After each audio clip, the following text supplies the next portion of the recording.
We're back, man. It's been a while.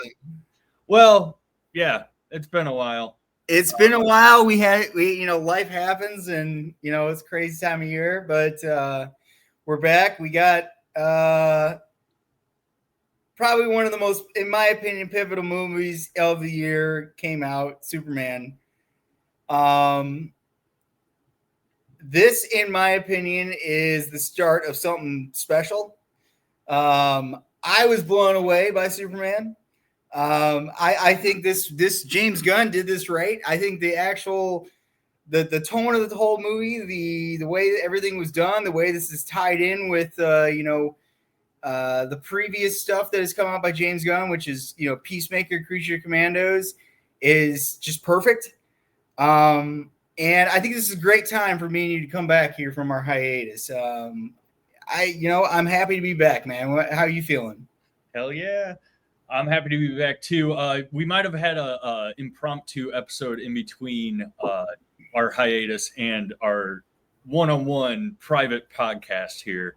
I think we're gonna try to do a Friday sneak in a Friday podcast with Rush between them, but I forgot.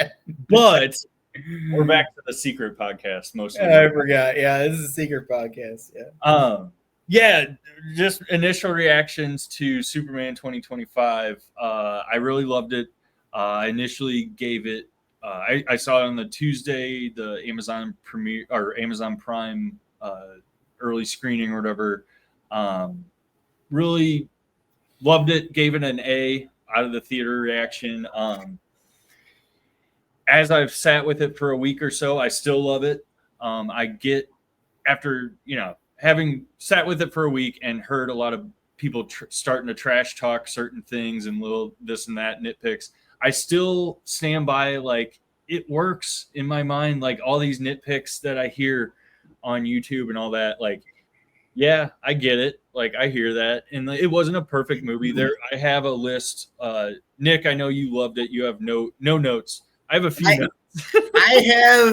Honestly, man, like, I'm not the biggest Superman fan just because he's so overpowered. I'm a Batman fan, and that's for sure. But this movie, like, this was great. This hit all my check boxes, and it didn't make Superman seem overpowered. What are your check boxes? First being OP of Superman. Yeah, I'll play devil's advocate a little throughout this video because I'm still positive on the movie, but like I see its flaws and all that.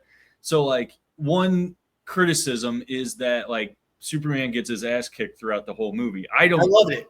Yeah, I love that shows the vulnerability side of him. I'm gonna talk so much about that, Billy. Yeah, like go ahead. So yeah, go through your check. Let's kind of start like kind of from the beginning here. This was a movie. Like, first off, I want to touch on the elephant in the room here. All these people are talking about, oh, this is so political, blah blah blah. This movie was made a year at least before what is going on politically. So this has nothing to do with like the current political climate, but yes, it does. Like, there is comparisons. Yes, I will 100% admit that. Art reflects life, and life reflects art. There's always an exchange of that, and so like yes, things will be predicted in fiction because like you're studying humanity and anthropology, like. We're gonna repeat the history of the history. So, but yeah, if people are saying like, oh yeah, this was like redone to like reflect the current political climate, that's bullshit. Because like this was made like a year beforehand. So I just want to get that out of the way. But I give this movie 100% an A+. I love the tone. I love, like, I'm not the biggest fan of comedy in these sort of things, but this did hit the correct comedy boxes. We'll start with what we're saying, what people were getting pissed about, like, Superman getting his ass kicked too much. Big fucking deal. Good. Like, that's great. You know what I love the most about this was when he was having these relationship arguments with Lois Lane. Like when Lois Lane was giving him an interview and he was getting upset, and it was such a human reaction because he's like, dude, I was just doing me, like, you know, like blah, blah, blah, blah. You know, it was a very human reaction. Yeah. Majority of Superman's reactions throughout the movie it was a human reaction. You know, it wasn't like, you know, some I'm superior, like, you know, type deal. It was, I'm a fucking person and this is who I am. Second off, you know, I will give that critique. The movie starts off like somehow like Superman got his ass kicked to the North Pole and he's bleeding. I don't care though. Like, I don't care either. I mean, it kind of gives it some sort of mystery to it, which I like. Mm-hmm. You know, I mean, the person that did it was like Ultraman, but like, you know, he was he was in disguise at the time. I loved how they portrayed Lex Luthor in this. Absolutely. The number one theme of this fucking movie. And this is why Batman is superior always. And I will stand by this till the day I die. It is brains over brawn. And that is why that is what Lex Luthor was just shouting to the mountaintops. Brains over the brawn, because that's what he did. Yeah. He outsmarted the superior beings, and he did it in a way that, you know, I'm not going to play devil's advocate, but I mean, he could have won, you know what I mean? Mm-hmm. But I loved how it was also a touchback to the 70s with Christopher Reeves, Gene Hackman. This time they made Lex Luthor's sidekick his girlfriend, who was the ditzy one. Tessmacher, which I had a big crush on. Like, right. Like, she was so hot from the 80s movie. And in the original one, it's like his I don't know, was that his just an assistant, his lackey. His lackey. There was Otis and Otis. Otis. That's and he was in the movie too. He was the black character that was in the tech room with all the crew and stuff. His name was Otis, I think Bergman. That's a good pickup. That's a good Otis pickup. Berg. I don't know. It's a play on words. I forget the meaning of it. But I love how in this movie it was a good mix of these themes of superpowered muscle over just straight up intelligence. And that's what the whole thing is. I mean, it's like we are human, and when you can imagine it, you can overcome it. And that's what Lex Luthor's whole thing is. And I mean, it's the man-child. Yeah, I mean, it's the same thing with Batman. You give him enough prep time, he's going to be able to fucking take you out. Yeah. I liked the amount of sci-fi that was in this. It like majority of these times when these movies come out, they're just like throwing stuff at you, like, oh yeah, you should know this and this and this and this, and it really doesn't make sense. It doesn't like convolute into like a good story, or it's just like, yeah, I guess. In this, I fully accepted that Lex Luthor has portal technology through, and you know, he made right. So like that was real quick, just not to cut you off, but like, no, you're good. Go ahead. I've been talking for a while. When I gave Mandy my first, you know, I got home and told my wife all about the movie. She wanted to hear. She doesn't mind spoilers. She'll watch the movie in a couple months when it comes out on streaming. And I was like saying all this stuff, and I'm like, yeah, all this stuff that I'm saying like happens. Like there's a flying dog, there's a black hole, there's a lava river of antimatter, rainbow antimatter. There's a guy who turns into a squid, and like that's all in the negative zone or whatever we're calling the Phantom Zone. It wasn't Phantom Zone. That was no, but it was ish. You know, Phantom Zone ish. It was a what's the word he uses? Pocket dimension. Pocket dimension. There you go. Yeah. Yeah. So like by that point in the movie, like the reason I bring up my explanation to Mandy, I'm like, like, isn't that crazy me bringing it up right now? And it's like, no, by the time I've already said all of that, like that, you're just like going to accept. And like, so like by the time that comes up in the movie, you're just like on board. And so like, that was just the biggest success to me. The biggest success of James Gunn was the world creation, the world building, because you're entered with this crawl, this kind of like Star Wars-esque, people call it, but it's not Star Wars-esque. It was more like expectation. It was like graphic novel style. Like it was like, you go into like a graphic novel like Watchmen or something classic like 300, two Frank Miller examples, but you get that first page of like 3,000 years ago, metahumans came here. Oh yeah.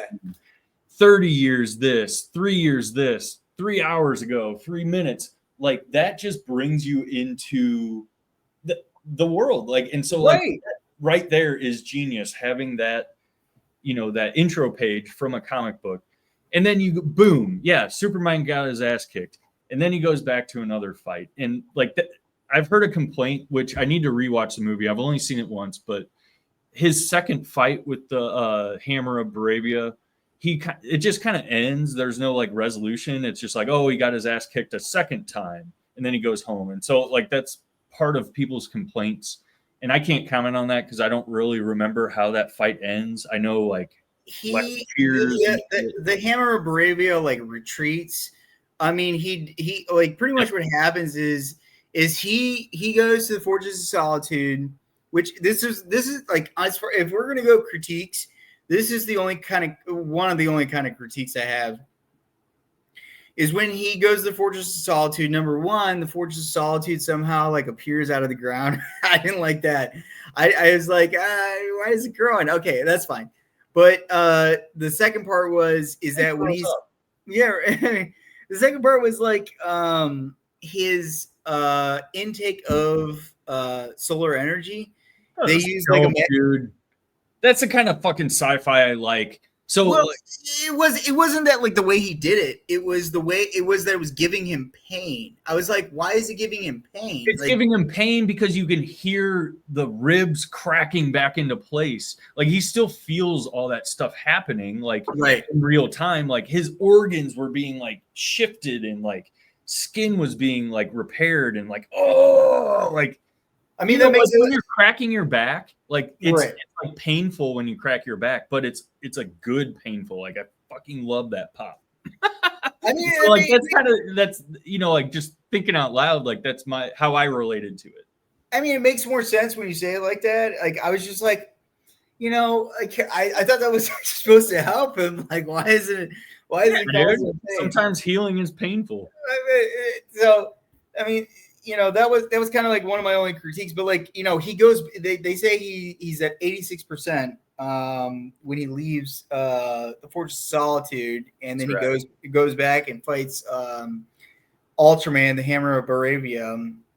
And from what I remember, he gets like knocked back or some shit like that, and then like the Hammer of Baravia retreats and like claims victory or something like that. Okay, so he just claimed victory. Right, yeah. Like nothing, he didn't, like, Superman didn't retreat or anything. Like he like the dude did, but yeah. So real quick, not to sound too negative, like let me just go back to my point about like that's the kind of sci-fi that I love. Like the sci-fi in this movie was so James Gunn and so Guardians of the Galaxy in the best of ways. I think he made it unique to the DC universe, but put his own James Gunn stamp on it. And what I love about that, why that's my sci-fi, is because it's not the sci-fi of Man of Steel. And not to rag on Man of Steel, I liked that movie. I didn't love it. We're not going to talk about that right now. Maybe we can do another video on Man of Steel. But the sci-fi in that movie on Krypton, it was all, the flying alien animals and stuff. Like that was one of my biggest complaints about that movie, is like you leaned way too hard into like the sci-fi fantasy not fantasy, but the sci-fi aspect of it, the extraterrestrial animals and stuff like that. This movie had that, but it was more believable because it's like more it was more tangible and more earthly. Like the robots, I don't know, the robots freaking worked for me. And I have to skip forward to the very end. The Gary joke fucking killed me, dude. What's the Gary joke? It was number 4, I believe, the robot. Oh, the robot. Yeah. What was that? Superman says, "Oh, you look different. Yeah, that patch adds character." And he's like, "Yes, I've been thinking of a name too." He's like, "Oh, four is a name. Gary's also a name." Who's Gary though? That's what he wants to be called. Okay, yeah. I thought like was touching back on something else, but like No. See, yeah, that's I appreciate that. Like, you didn't get that joke. That killed me. Like, that like spot on killed me because he's saying like, I want a different name, and then Superman's like, "Four's a name." Well, Gary's also a name. If we're gonna also talk about like, how this movie kind of grounded them, you know. I mean, let's talk about the very end real quick here. The very end when Supergirl comes back and she's drunk. I mean, like, and she calls him bitch. Like, yeah, I didn't love it. I loved that part. I loved it. And then it was just like, oh, like this explains why Crypto is so unruly. I loved that aspect of like okay, so just real quick, my spiel on it is I loved that, yeah, he's unruly because he's being dog sat, and like I've dog sat dogs and they get into shit and like, right. Yeah, and then you like tell the owner like, oh yeah, he was fine. What I didn't love was the abruptness of the tone shift there. And I think that's what has thrown a lot of other people that are complaining about that part is there was just a major tone shift. You know, you don't have anybody else like drunk throughout the movie, and then all of a sudden you have this person crashing in and calling somebody a bitch. Like it's kind of harsh, man. You know, like it's funny, like I get it, but it's kind of harsh, and like that's why it didn't like work for me. And but having said that, part of what I love about this movie is that when we have the DC arc of movies going through, 10 years, like we did with the MCU, we had 20 years of movies building up to Infinity War and Endgame. When we have that sort of similar arc, not saying they're going to do they're going to do a Thanos Darkseid style thing or anything like that, but they're going to have a culminating event. They're going to have a crescendo of like, see, at that point, we're going to come back and be able to like watch these movies, and everything's going to just make so much sense and fit so nicely. Like the fact that she comes in drunk, I've now found out like that is a direct tie-in to her movie, Supergirl, Woman of Tomorrow, and like how she's, coping and also celebrating her 21st birthday, and then going on this like Kill Bill style bloodbath rampage, vendetta. It's going to make sense. And so that's why like watching it in theater, like it didn't work for me, but like I guarantee in 5 years from now, I guarantee in 1 year after the Supergirl movie comes out and we get to see the whole story of that and the tone of that, we're going to see her appear for the first time in Superman, or go back and watch her first appearance in Superman and be like, yeah, that's spot on. Like what she would have been coming in doing. She'd been coming in hot. But to me, it rubbed me the wrong way in my initial viewing. What did you think of? I mean, because this worked for me, and this is kind of, I guess, why I gave this an A+. I mean, you mentioned James Gunn and Guardians of the Galaxy. I was never a big fan, not really at all, of the Guardians of the Galaxy. Yeah, I'm gonna say that. The way it was shot, the jokes that were laid, all that crap. I mean, it just. You were going through your anti-corporate movie phase too. Yeah, I mean, I just don't. I mean, like, this is different though. This is different. Like, the reason why I think it's different is because it portrays the DC universe in the way it should be portrayed. I'm a big fan of the DC animated universe. Big fan. I've seen everything. And no, you've seen way more than I have. Like you've like taught me what I know of animated movies from what you've taught. And the biggest thing I can say that animated has over any kind of live action is that their animators are able to portray. I mean, it's just the animators are able to portray those emotions, those like like instances, or when this is supposed to be funny, or those instances where this is supposed to be crazy in a way that because they can spend months doing the same scene, over and over again. Whereas in like live action, they can do it for a little bit, and they're depending on like actors and stuff, and the director, but. I think this kind of really nailed it in a lot of different ways. The pacing, the different aspects of the story, the character development. I mean, just the sci-fi-ness of this. Everything was just very much on par for me. It definitely tied in with the Creature Commandos, with Peacemaker. I mean, I know that we've talked with our other friends about the movie, and they've given it a lesser score. And like, I'm a hard critic. I'm a hard critic, and I know. I was surprised you're so into it. To be honest, you have surprised me. Yeah, like you. Like it seemed like from we've known each other for like what 20 years now, and like we've seen. I think our movie span goes from like X-Men 3 to the current day. I think X-Men 3 was like our first movie that like we went to see together in a theater in college or something. I might be wrong there, but that kind of era. So like we've seen this big arc of these types of movies, and like like there's just like this verisimilitude. Robert Meyer Burnett from John Campia's show and his own podcast too, talks about verisimilitude. Just the believability of the world, and like believability. That is a fucking great term right there. Yeah, man. Like once you get people into like that's the other term that I was going to bring up. When you were talking about the animated world of DC, they're able to create a suspension of disbelief, probably better than these live action movies for the most part have been able to do for the most part. You look at Green Lantern, the Green Lantern live action movie. The movie sucked, partly because of the story, but partly because of like,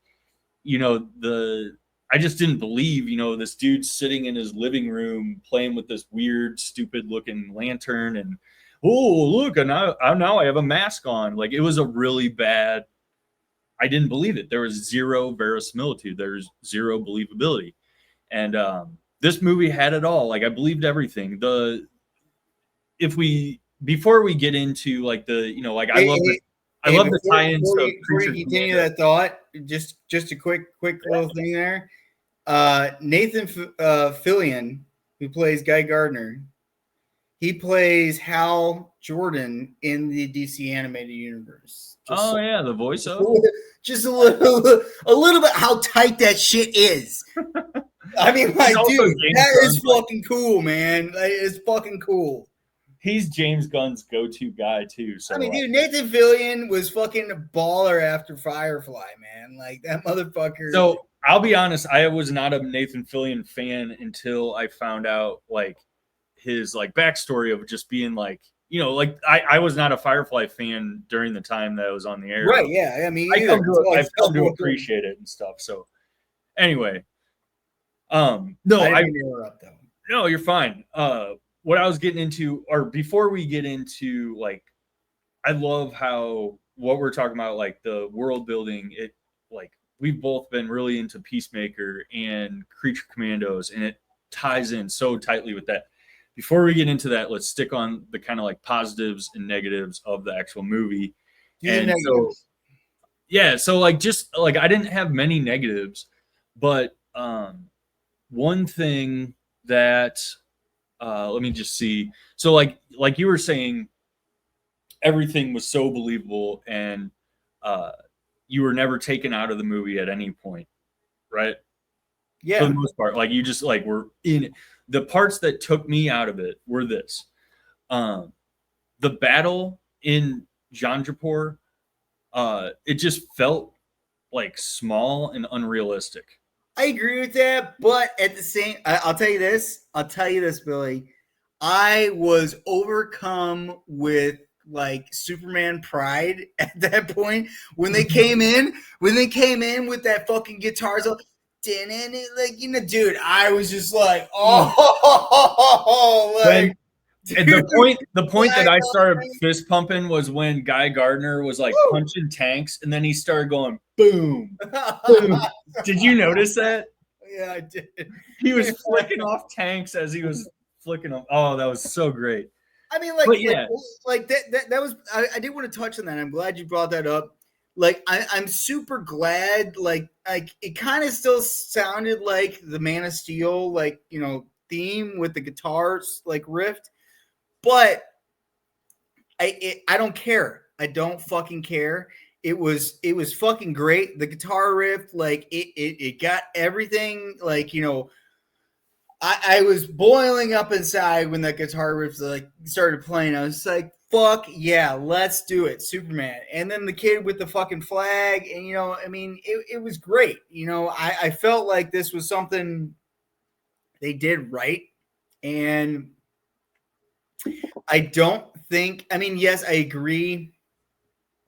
That little battle, it could have been filmed differently, and right? like it was like really like James It's like, like oh yeah, this is the countries versus the countries, like yeah, and like I'm sorry, like not to bring up current events, but like they would have drone struck the shit out of right, that country before they drove tanks in there. Like that's just the reality. Like we see right, that on daily news. right. You're gonna get a drone strike before you have boots on the ground. Yeah, they ain't gonna I mean, it sacrifice just people. it felt like okay, whatever. But the I mean like okay, whatever. I'm back into the story.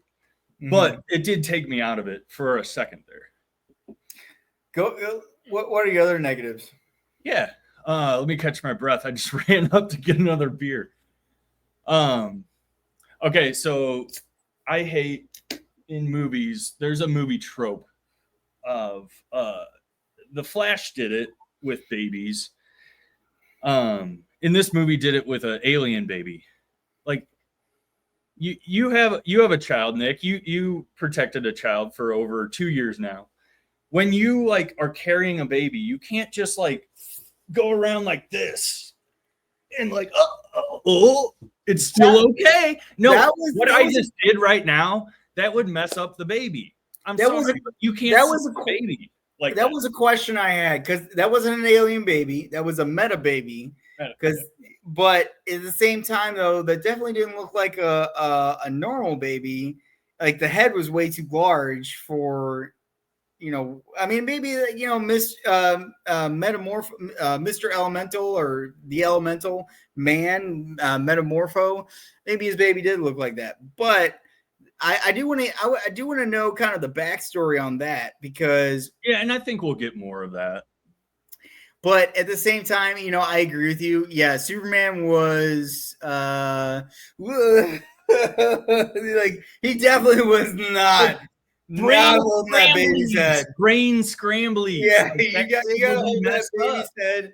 You got to be like a gyroscope where there's nothing fucking moving at all. Like you can't fucking do that. Like, that alone, and like I said, like I can get past it. Like the other thing, because it's small and it's like, yeah, okay, like that's a movie trope that I see all the time. Like in The Flash, I brought up, like he does the baby thing. Oh, with the microwave and stuff? Yeah, in the beginning of the movie. And that was fine, whatever. I like that movie overall. But excuse me, but it's just like a movie trope that takes me out of it for a second. So I wish that would have been Anything bad about Mr. Terrific? I like Mr. Terrific. I thought he was great. no. Oh yeah, he's definitely in my number one positive column. Like he's like everybody says standout, but like I hate saying that in this movie because there were multiple standouts, but therefore like no, like if there's multiple standouts, then no one stood out. So like yeah, he was one of the standouts for sure. Like that the scene with the song and the bubble around Lois, that was like Yondu on freaking crack, dude. Like you know the Yondu scene? Yeah. Come a little bit closer, and he's doing the arrow. Mr. Terrific was doing that like times 10,000, and it was awesome. And don't you? Okay, this is what I guess this is like going back to the critique I have that I don't really, not a fan of Guardians of the Galaxy, is those scenes where they're playing music, you know, in Guardians of the Galaxy, just like, you know, with the track like that, and they're doing something, I think was done way better. Way better. Yeah. It was more seamless. It was well, I mean, like I felt like the track was better and it wasn't like campy, and it was I mean, like the scene we're talking about here with Mr. Terrific, I thought it was just you know, I'm not the biggest fan of just playing a track and then all of a sudden there's like all this shit happening. I think it's I mean, sometimes it's cool if you do it right. They did it right in Superman. That's what I say. Yeah. And what this was showing is like what scenes like that. I like scenes like that. So I love the Yondu scene. Mm-hmm. And what it says to me, like that's the feeling that's going through. Like he's calm, cool, and collected. Like all this crazy stuff is going on that we're seeing visually. And so you have to have something calming that to like connect you to the internal state of that superhero that's doing that cool stuff.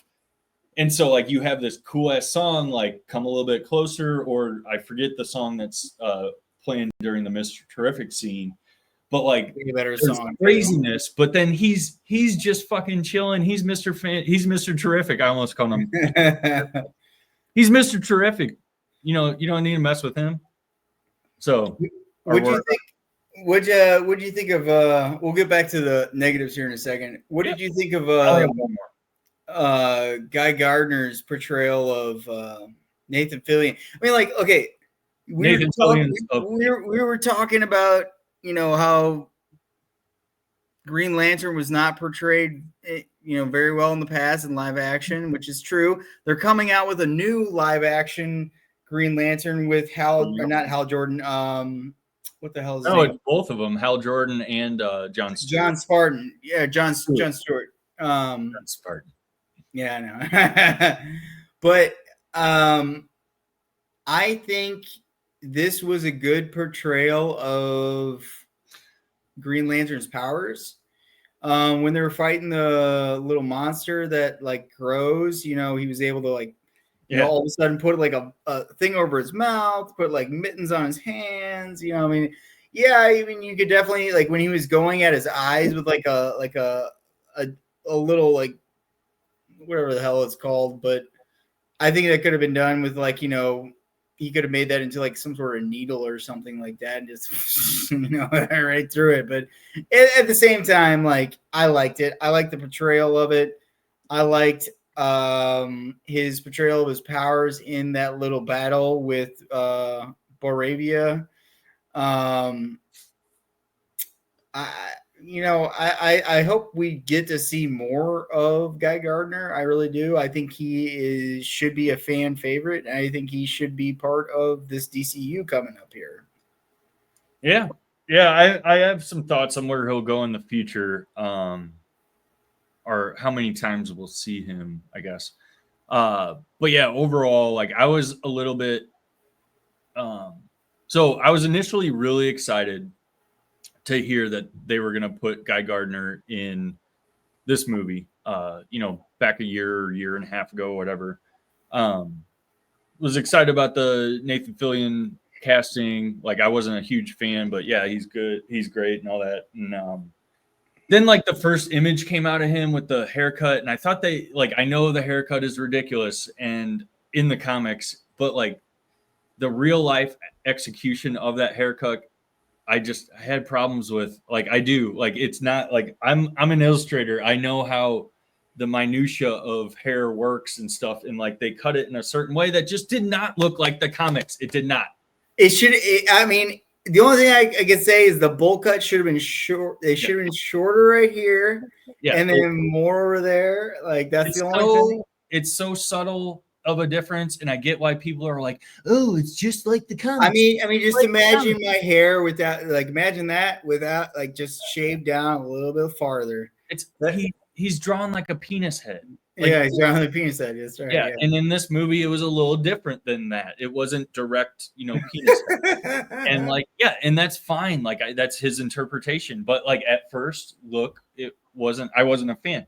In this movie, seeing him in action, like the haircut fits, the joke about the haircut fits. It's he's a good guy. He's trying to do the right thing, but he's so full of himself. He's a douche. But like, he's just kind of jumping around a little bit, but like going to the ultimate battle where Superman inspires the Justice Gang to get involved in international affairs. Like essentially, like the Justice Gang was like, nope, that's not here. We're here in Metropolis. We're good. We're not going to go halfway around the world to meddle in the affairs. Then Superman's like, no, fuck this. People are going to die. I'm going to go over there. Boom. And then they all come over and then they inspire him. They're inspired by him. That whole scene was great in showing like Guy Gardner at his best. And like, yeah, he's going to be a dick and be like, boom, and comedy relief and flicking the tanks off. But like, he's doing something so freaking cool. And like, he's doing it for the right reasons because he's inspired in the right ways. Like, and so, yeah, I guess where I'll kind of circle back is I see him being in a few more movies, a few more properties at least. We know he'll be in Peacemaker season 2 because he'll be in Justice League unless he like gets killed off. Well, no, Peacemaker season 2, we see him interviewing Peacemaker to be in the Justice Gang. So like there's gonna be a whole interaction there. And then we're gonna see him probably in the Supergirl movie. And then I think Justice League's like the last movie. But see, I don't think he's gonna be in the Justice League. I think up until that point, Guy Gardner though? No. Maybe. Okay, hold on. So we got Lanterns. Unless he gets killed. I know. In Lanterns, do you think Guy Gardner appears, and do you think that he survives Lanterns? Ooh. 3 Lanterns in the universe? Because there's gonna be here's the thing. In the mythos, the people that get killed the most, or the people that do definitely get killed, is Hal Jordan and Guy Gardner. John Stewart's definitely the one that survives the most. But Hal Jordan usually succumbs to Parallax, and then Guy Gardner usually just gets killed. So yeah, I mean, that in mind, think about if there's a 5-year plan to get, like, we're at the Justice Gang right now, right? And then, there's the Justice Society, and maybe we're going to go through the course of Justice Gang to Society to League, and if that's the case, I don't see Guy Gardner being in the League. He's not making it that far. I think ultimately it'll be John Stewart going forward. I think in Lanterns, who is playing John Stewart? Hold on. There's potential that the impetus of the Lantern series is that they come to Earth. Not Guy Gardner, John Stewart and Hal come to Earth to investigate Guy Gardner's death. Ooh, wait! Oh yeah! That's what I remember happening about the fucking series. Is that they were investigating a Green Lantern's death. They say a supernatural event, or a celestial event or something, is the tagline for the movie, the byline for the movie, or for the show. But I think that could be like something came to Earth and killed Guy Gardner, and like that would maybe bring in Superman for an episode, like a cameo, to be like, hey, are you guys taking care of this? Okay, I'm I'll get out of here if you guys are taking care of this, that sort of thing. Right. And then by the end of that movie too, you could, you have an older Hal Jordan, so like maybe he dies by the end, or somehow retires or goes off the pasture. I'm pretty positive. I'm not pretty positive, but like the whole thing is like this older Hal Jordan does succumb to parallax, and that's like kind of like a big thing. But like I don't know, maybe they'll fucking not do that storyline. I don't fucking know. Maybe or a version of it. It doesn't have to be spot on, but like and we saw like in Superman movie, just circle back to that, they kind of blurred the line between Bizarro and Ultraman.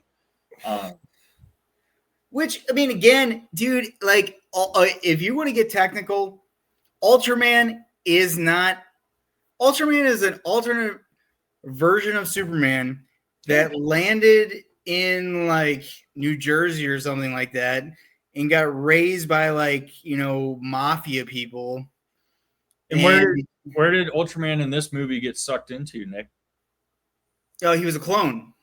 I know. Where did he get sucked into? Oh yeah, no. See that's what I think. Come back out. This is what I think. This because like okay, he's coming back for sure. That's what I'm saying. That's what I'm saying. I think that he's going to come back deformed, as in Bizarro is deformed. Because like the whole thing with like him being stupid and all that's all Bizarro. Like Ultraman is not stupid. Ultraman is actually really, really smart. And I mean, not smart. I mean, well, he's like a gangster smart. Absolutely. Yeah, I mean, if you watch the DC animated universe, you've seen not Crisis of Universe. I can't remember what it is, but it's like two separate ones. But either one, it's a good one though. But like they go to Ultraman's like dimension, and the league is all bad, and the good league has got to take care of them, and they're being brought there by Lex Luthor, who's actually a good guy in that universe, and all in the universe, Ultraman is. I mean, he's like a gangster. That's what he is. But in this movie though, that's what I said. He's very much Bizarro-esque. Yeah. Which is why, again, I'm like, he gets sucked into a black hole. Okay, so then when somebody creates another pocket universe and it creates a black hole, he could come jumping back and fall into New Jersey or whatever, and then we have the story. And everything is opposite. Makes sense to him. But we're kind of going to side tangent. Let's get back grounded. Where were we? I mean, let's talk about Lex Luthor, man. Let's talk about Nicholas Holt's portrayal of Lex Luthor. I loved his portrayal of Lex Luthor. I thought this was a more than acceptable portrayal of insanity. I thought this was a great portrayal of obsession. And I thought this was a great portrayal of genius. And this is what I feel has just been the entire struggle between any sort of human versus any sort of meta. It's like, as powerful as they are, I mean, that as powerful as they are, you can always outsmart them. That's why Darkseid is brains over brawn. Right. That's why Darkseid in the movie. That's why Darkseid is dangerous, because Darkseid has brawn and he has brain, and that's why Brainiac is dangerous, because he has got brawn and he's got brain. Yeah. I mean, if you ever watch the animated universe, I'm talking about the old WB one. Yeah. Lex Luthor always touted himself in the Justice League series as like a 12th 12th level intellect, whatever that means. But I remember that. Yeah. you know, but like Like the point, Omega level mutant. right? Yeah, the point I'm making is that he's not gonna bow down to fucking anybody because he's just like, dude, I have imagination. I can outsmart you. I just give me enough time. I can outsmart you. I felt like this was a good portrayal of that because you get into the movie. Lex Luthor has had enough time to analyze Superman's weaknesses and all that shit, We and come up find out like he's able to like defeat Superman for the first time, you know, like through his brains and all that, you know. He's had enough time to come up with a plan, and Yep. I thought the idea of a prison in a pocket universe was a great idea. It's pretty. I weird. thought it was weird, it was diabolical, and it was something that makes you hate the motherfucker. And Yeah, and it's so easy to believe too. Just real quick, I'll go back to you, or go back to you. It's so easy to believe because like you think of these like manipulative motherfuckers in the world that like just think of like, oh yeah, if I just put something in a pocket, then it'll be fine. And like, you know, like if it's over there, if it's other, it'll be fine. And or not fine, but like it's, you know, manageable and like it's under my control. And like having these like glass cases, like it just seems like horrible to me. And like, yeah, I'm not going to get into real world things nowadays. Alligator Alley. But like, yeah, how do you just like, part of what I was thinking during those scenes were like, how do people eat? Like, how do they feed them? Like, does that weird thing on the ferry come and like feed them slop? Or like, you know, like that weird blogger girl, or not weird, but that crazy blogger girl, not crazy. I thought it was the ex-girlfriend, right? Yeah. Like, so how long has she been down there? What has she been eating? Is she have access to a bathroom? Like, I didn't see bathrooms in those things, or did I? I was looking. I thought I saw toilets. Oh, I don't okay. know. I don't know. Like, I mean, I don't know. It was a little implausible when you start getting into that level of nitpickery. But overall, it worked for me because evil people tend to like isolate things. Like they create pocket dimensions in their own minds. Like it's okay that I'm doing this because this is just down here. I'll just bury that down here. And so this is okay. And so that's why it worked for me thematically. There's a few, little nitpicks, but I mean, like, what kind of like visuals did you have when you saw that? I mean, what I was kind of going to is, I mean, you ever seen the movie The Cube or the Cube series? Like that's kind of like what I was thinking when you saw that. I thought you were talking about the Cell at first. Yeah, I mean, well, kind of, yeah. Well, yeah, but also, it just gave me this impression of like hopelessness a bit. Oh yeah. I mean, and that's what I think they were trying to portray because of the darkness, and that's what Rex, the Metamorpho, the Elemental Man, was feeling. Yeah. And you know and then the Russian roulette. That was brutal. I mean, like, dude, I mean, like, until that Russian roulette scene happened, we were not really experiencing Lex Luthor's just evilness. Yeah, psychosis. Yeah. And that was heartless. And I think that like that's the part that I one of the parts that I look forward to rewatching is like Metamorpho's reaction to it. Like I felt like in the theater, like it felt sort of abrupt, you know, like a quick change of heart. Like, you know, like, okay, you've already agreed to stay down here, turn your fist into kryptonite, and we'll save your baby while you sit here and kill Superman. But seeing that brutal basic act. Like that's the thing. Like I love that they did it that way. Is like man, gun, death.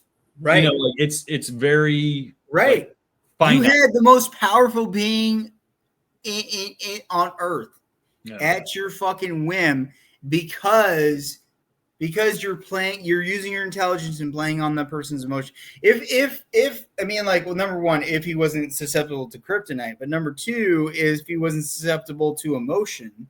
Yeah. I mean, that could have been a different story.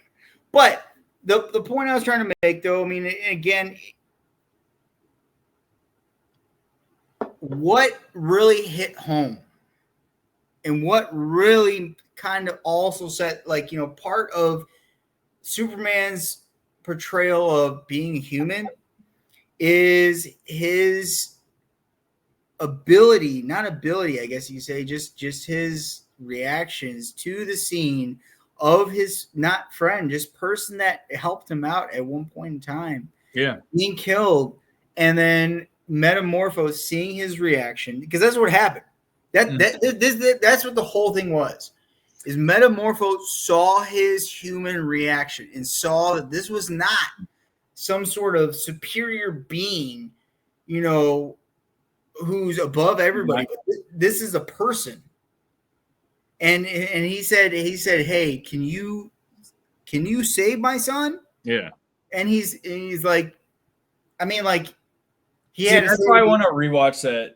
That like you saying that, like I didn't pick up on that, but I totally like I'm remembering it now. Like I totally like remember it. But they do like a cut scene because they see, like, it goes like, you know, pop, and then they show his reaction, and then they show Metamorpho's reaction to his reaction, and it definitely hits home to this point I'm trying to make, is that Metamorpho sees the human in him. And I think that's what I'm saying. I love that even more because that goes like later in the movie, he inspires the gang to go get involved in the conflict. Just like this, he inspired, like that's the thing. He's in constantly, he's getting his ass kicked through the whole movie, but he's constantly finding the good in it all, finding the hope, being that hope to inspire others. Right. And again, that's what you don't get it without getting it. Like if you don't get that, like, I mean, like, dude, that's my biggest qualm with Superman, is that, like, he cannot portray the human experience, but that's what James Gunn does in this, and that's what I just don't understand. I can't understand that argument that, like, oh, this movie portrays Superman as a weakling. Like, dude, great. That's awesome. I love that. That's great. It makes him more human, and that makes him he's more not a weakling. Like they even like the thing that people like the media illiterate, like people just not understanding like how stories are told and how you have to like say things a certain way in the beginning and so that the arc makes sense in the end. It's like, he's been here for 3 years fighting battles and he hasn't lost. This was his first loss, and then he kept getting beat until he figured out, oh, okay, that's how I don't get beat. This was like, how long did this movie take place over? Like a week? I want to say, like, it definitely had to have been like a week or something. Yeah, like less than a week or a week. Like right, it had to been like less than a week or something. Like think about that. Like so 3 years of kicking ass, and then 1 week of getting your ass kicked. And now what do we have? We have open-ended for Superman to like kick ass and like do things, you know, like, and of course he's going to stumble, like he said in his big speech towards the end. You know, he's going to try to do the right thing, but sometimes trip and fall or whatever. But that's what we as an audience have to look forward to now, and that's what pisses me off about people that complain about it. And going back to, I didn't jump in on Lex Luthor. Just a couple quick comments on him. My initial reaction to his portrayal of Lex Luthor in the trailers was like, oh man, I wish he would have done his voice different. Super nitpicky, super minor, but like I just picture my Lex Luthor in my head of like deep, slow, calculated voice. You know, kind of like Kingpin, but not Kingpin. Very different. It's like the animated Lex Luthor. Yeah, very cold and calculated. What I realized watching this movie was we're gonna see an arc of Lex Luthor, and he's gonna get to that cold, calculated, deep, slow voice. I just know it because like right now he's intentionally like playing up his like, oh, I'm gonna be a tech bro and like do this like A12 B14 like right. He kind of had this like tenor to his voice, and like I know he's going to right not Rikers. They call it the prison. It's a black it's a Louisiana prison. Yeah, it's black something. Yeah. But anyway, yeah, he's gonna go to prison and like develop that like other persona. And so like the next time we see him, like everything everybody's complained about is gonna be like right there, like, oh, he was just younger in that day. And they're gonna of course say then like, oh, look at James Gunn bending the knee to the audience criticism and stuff. But like I feel like all of this type of stuff is so planned out, and that's what from this movie I've gotten the most like Blackgate. Okay. Yeah, that's the name in the movie they called it by the name of the city that Blackgate's in. What? It's Gotham. Is it? Yeah. Oh, okay. Anyway, yeah, like I just love all the setup that they did. You know, we're gonna see an arc of Lex Luthor. We're gonna see an arc of Superman. This was 1 week in the story of Superman. Like that's what I hate that people don't like look at. Like that's why I say media literacy is important, because it's like you have to understand like, okay, this is one installment of a franchise. So like this is what all the things we have to look forward to. Yeah. What do you think if they were to make like a Lex Luthor movie? I don't know. Really? Well, I'm interested in other things, dude. And like, if you have a Lex Luthor movie without a Superman, is that even a movie? I mean, it could, look, okay. The only reason I say that, okay, is you have in the DC animated universe a movie called Assault on Arkham. It is essentially a Task Force-esque. I know Assault on Arkham. Yeah. Yeah, dude, it's a great movie. Or great fucking animated movie. Task Force-esque infiltrates Arkham to retrieve a USB drive from the Riddler.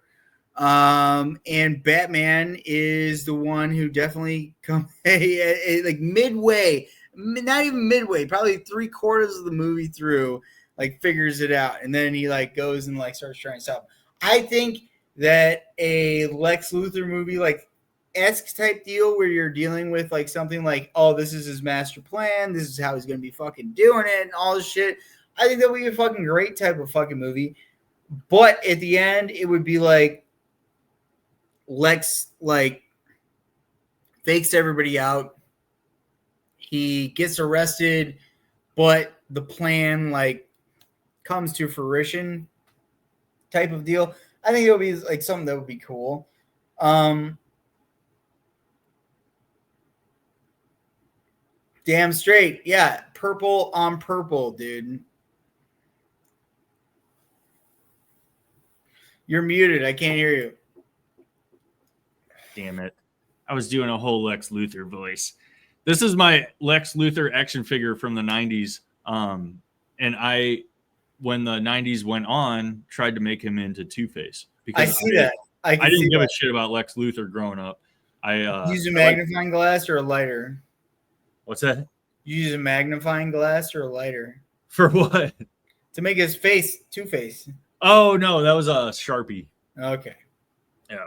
But anyway, well, let's talk about this. Let's talk about where we think this is going. Kind of tying it. Did.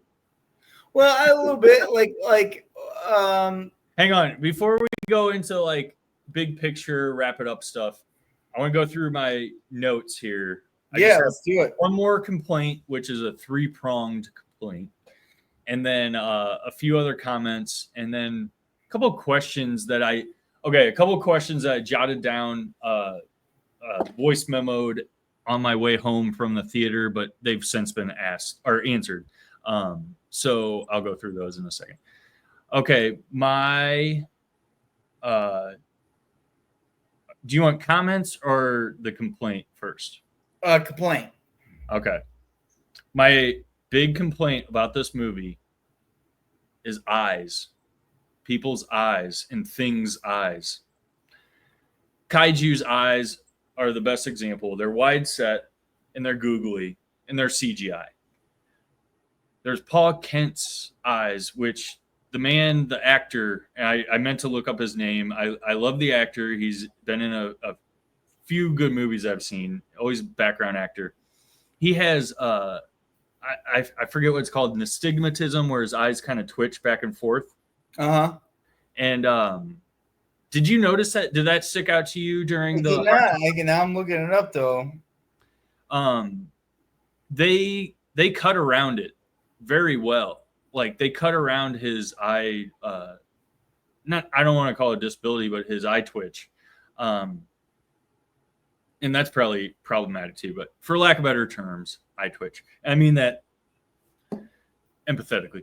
Anyway, they cut around it. They showed him walking from his back, and then Are you talking about Jonathan Kent?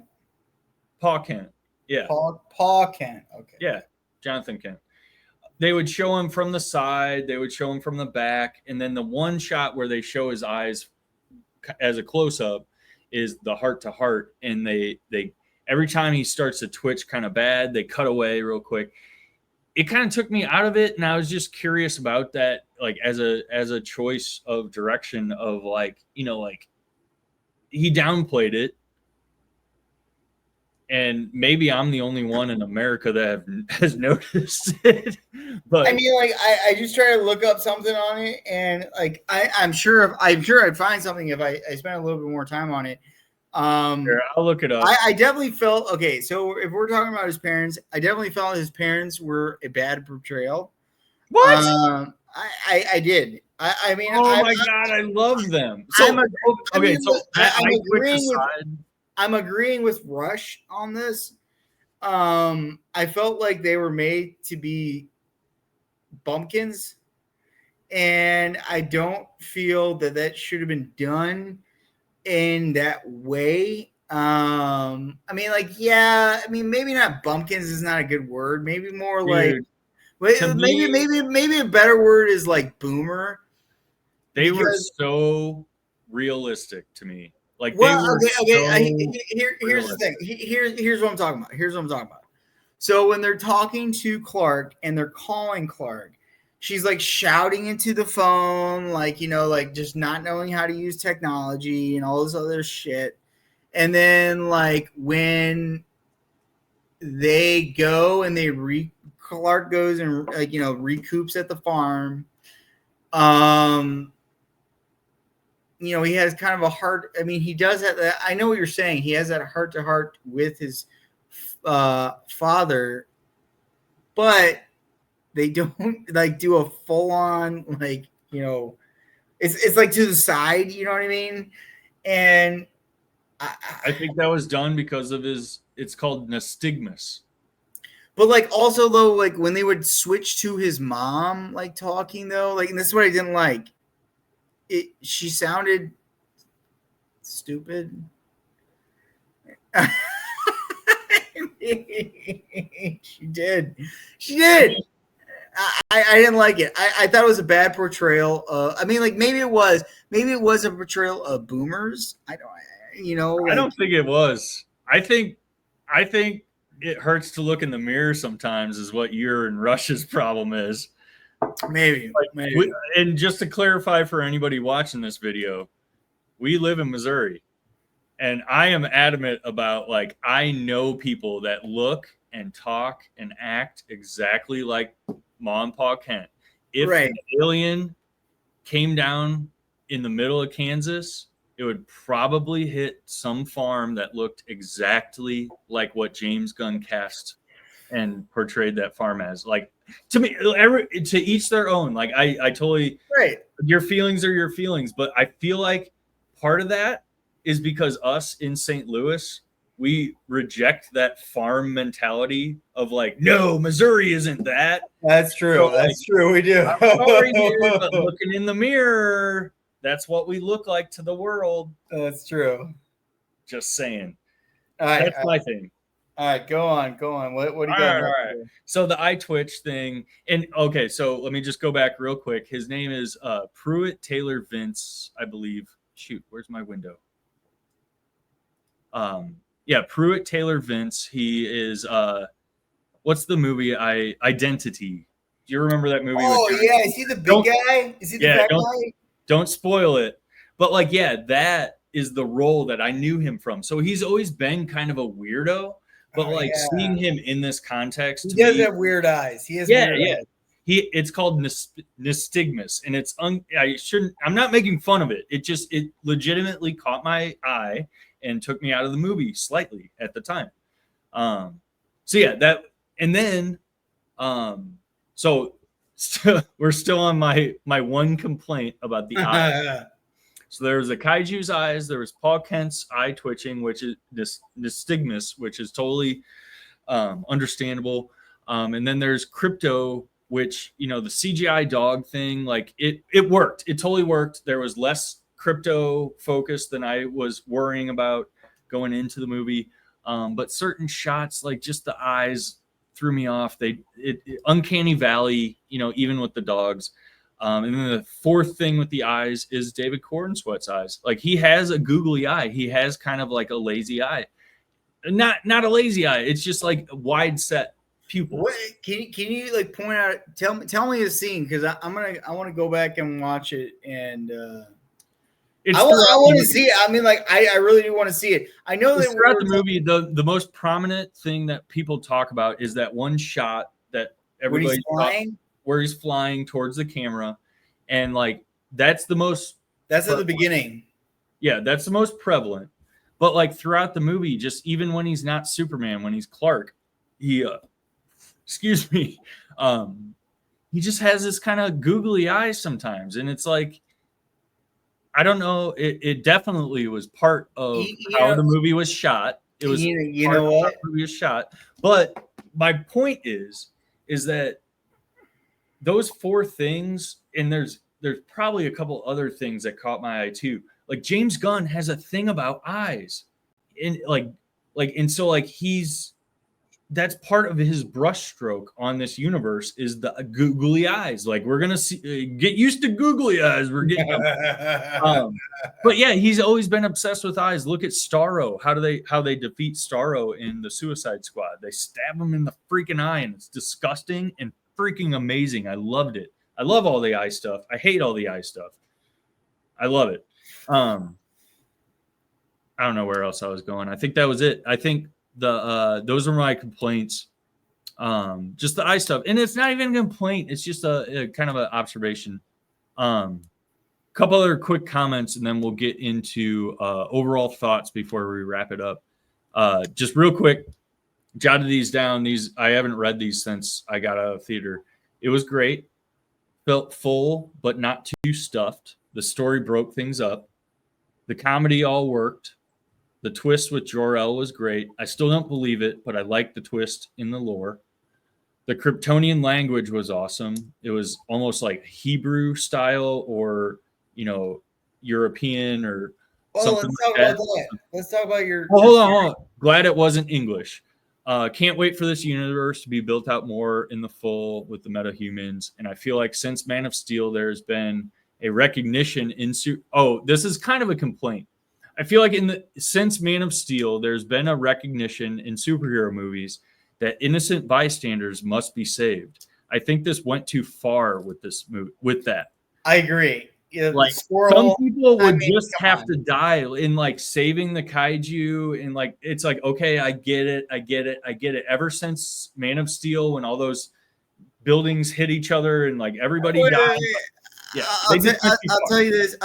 I understand Superman's mentality on trying to save this kaiju. Oh yeah, of but course.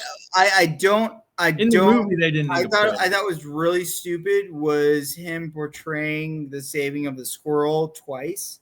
Yeah, I thought that was dumb. But I do get whatever. Look, there's one thing because there's one thing if you're trying to save the kaiju. Okay, that's one thing. It's a big ass 20-story, 50-story monster. You got a hiccup coming, Nick? Yeah, I got drunk hiccup.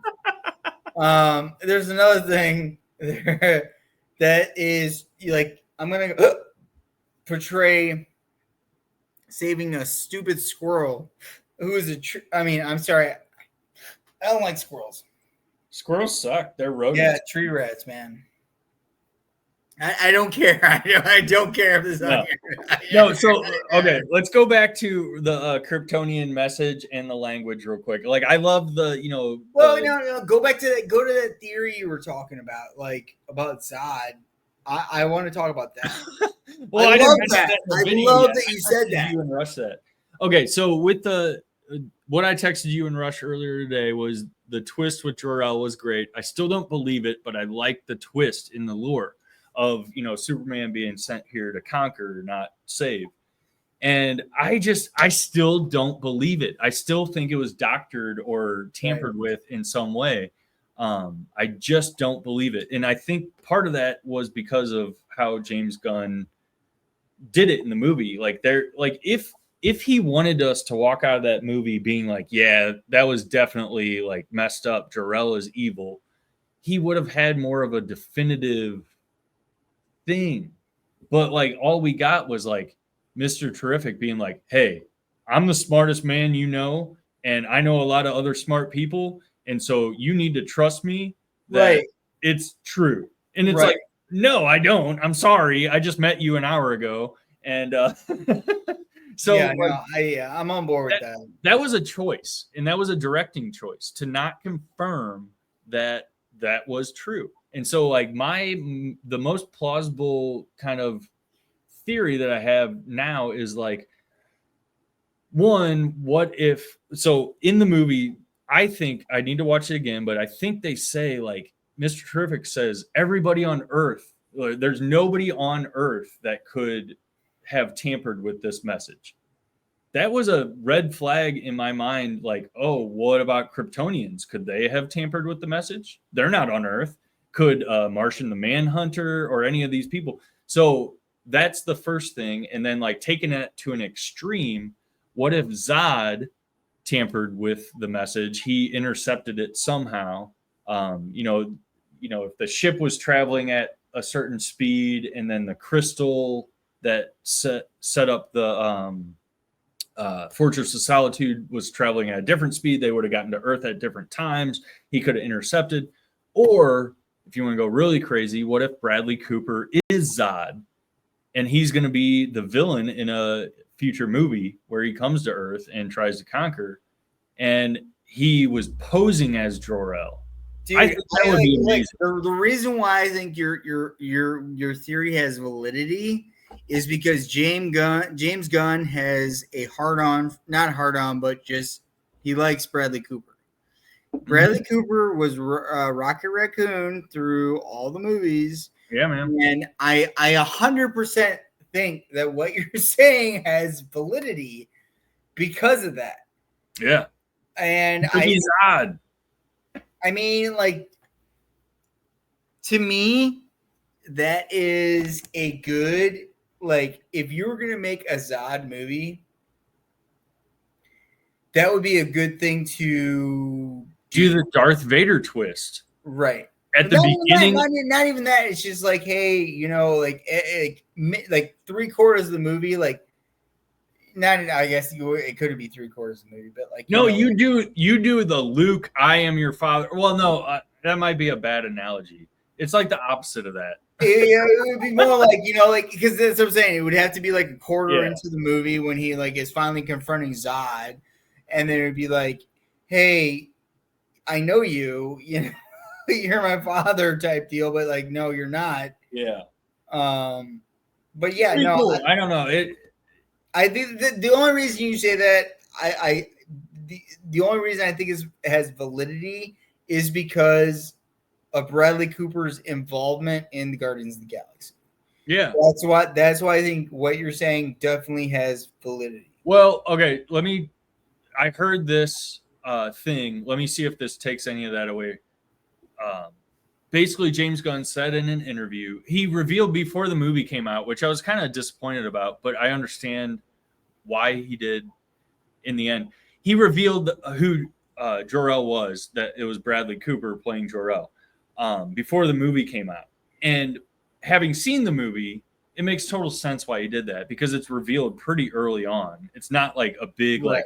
hold Plot point. Yeah, it's not a big plot point. And so what he said in this interview was that it was kind of a last minute deal where he said to Brad Cooper, like, hey, you're my buddy, would you mind doing this like green screen thing? We're gonna have you stand in this outfit and just say a few lines, and it'll be one day of work. Can you do that? And so he basically did it. Brad Cooper did it for James Gunn basically as a favor. It wasn't like a big planned out casting deal. Does that change your opinion at all? No, it doesn't really, because like I said, if you're gonna look at James Gunn's directing, all right, you're gonna see patterns, and patterns that what you're gonna see for number one is his use of music in scenes that, like, kind of like do cool stuff. I mean, I've been watching Peacemaker over again, and there's a reason why Peacemaker is in the movie. There's a reason why he's on that talk show on the TV and giving that statement.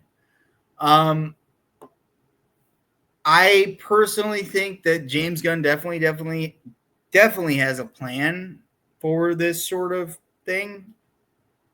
I think that he is incorporating the animated Creature Commandos into this.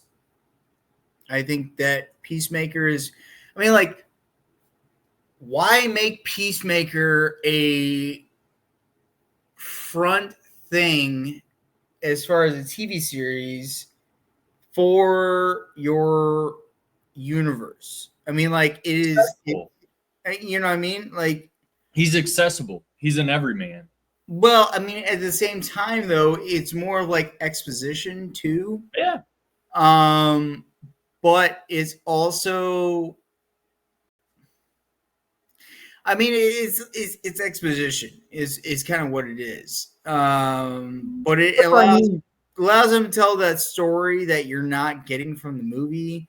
So it's like Peacemaker is that guy that's pissed and doesn't like soups because they think they're superior. And so it's like when you show the movie, it's like, okay, we can't tell that story, but when we're talking about Peacemaker, we can tell that story about what we're not seeing, you know what I mean, type of deal. Yeah.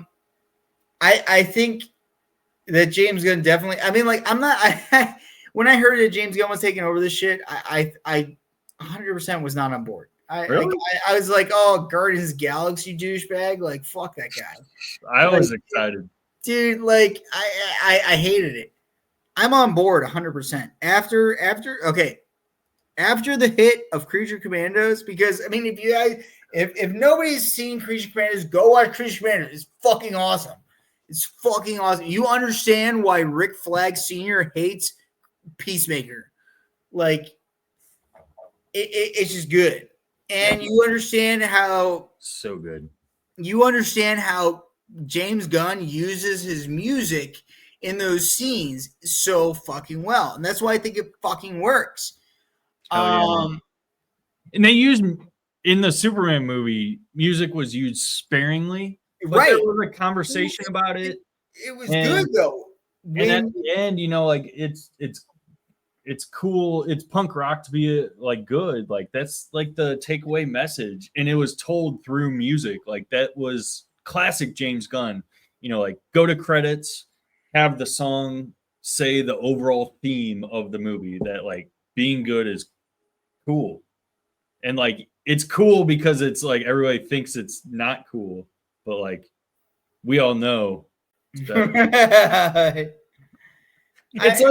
It's like comic books growing up in the 90s, Nick. We're of a generation. We're the last generation that grew up where there was like nerds versus like meatheads. Well, no, now we're kind of circling back to that. But it was like nerds, meatheads, and then like the nerds became like the mainstream cool guys for a long time. Right. But like now it's kind of, the scales are being tipped back, but whatever. This movie was awesome. I'm excited for the next 10 years of the DCU. I mean, like, dude, I sent you that video earlier today. Clayface, man, that's gonna be dope. Look, R-rated. The Substance director, I'm excited about. Like the Substance, you need to watch. It's so messed up and it's so Clayface, dude. Like it's spot on Clayface. It's with a woman, like a gender swap, but like that's what we have to expect. It's gonna be. Do you think? Okay, future just aspects here. So Clayface is going to be rated R. We know that. Awesome. Clayface is a Batman villain. Batman Brave and Bold, we know is going to have Batman and Robin in it. Do you think Batman Brave and the Bold is going to be rated R? Oh, Batman Brave and Bold. It should be. It should be. It should be. Damien's a fucking brutal little psychopath. Assassin. Yeah. Yeah, I think it will be.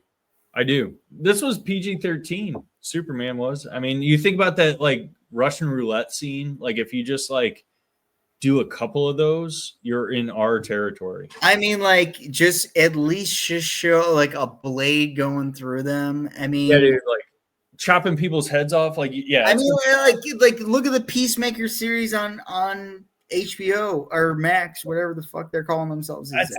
Brave and the Bold has to be R unless they make it campy, which I don't think they are going to. They're not going to, man. They're absolutely not going to. They will make this like, I mean, like, okay, here's the only thing. The only thing is that Batman doesn't kill.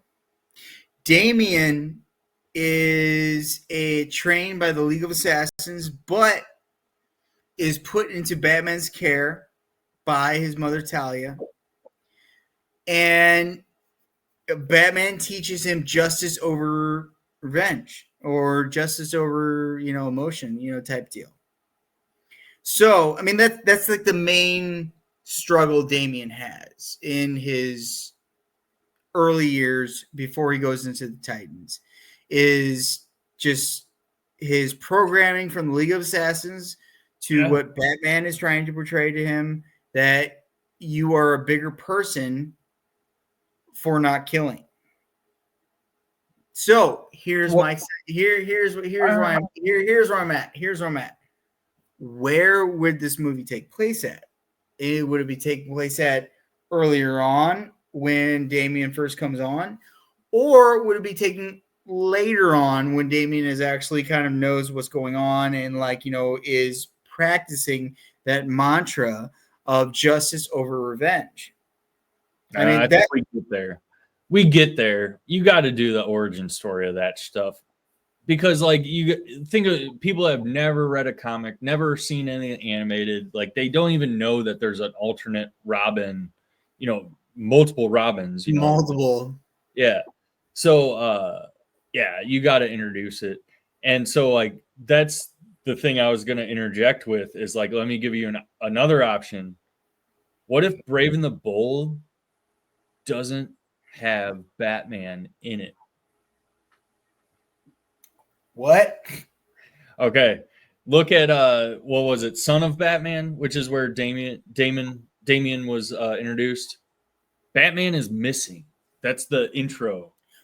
It wasn't Son of Batman. It was that was I think it was Bad Blood. Okay, yeah. One of those comic runs. Yeah. He's missing though. Yeah, he's stolen by Talia. Yeah. Yeah, they start off with Talia's like, okay, you have this crazy assassin kid, and yeah, now he's like like Jason Todd or whatever has to like get him under control and stuff. I don't know. Like part of me feels like James Gunn is going to swing so big with this DCU that the big buildup that we're going to get is Batman.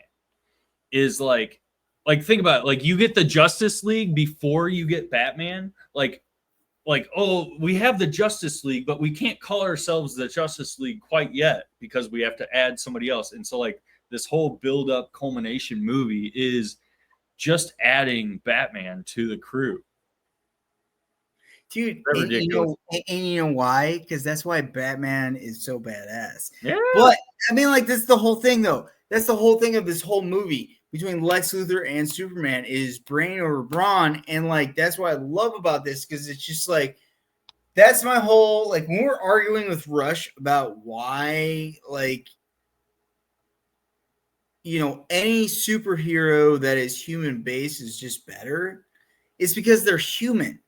And they use their brain to overcome these huge obstacles, such as a superpowered, you know, non-human or metahuman or something like that. Yeah. I mean, like that's why this whole thing with, you know, Lex Luthor's giant plan and all this stuff is because like it just shows the ingenuity of what the human brain is capable of. Mm-hmm. And I mean, like, and that's like the whole thing. Okay, Superman is very super in very, very many aspects, but when it comes to intelligence, there's nothing that shows that he's more intelligent than like Lex Luthor.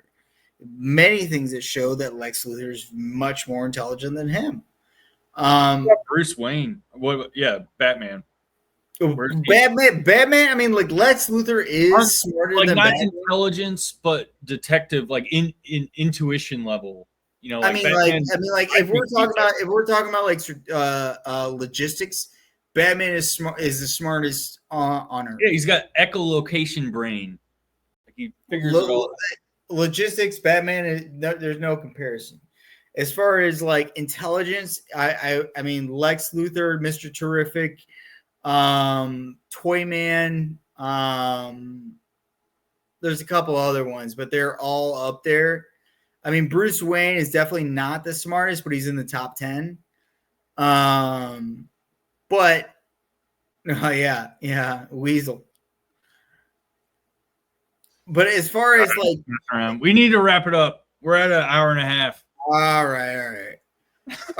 So as some far as Rush conversation, which you all will have already watched. As valued we're gonna have another conversation here soon. You're gonna see this conversation after.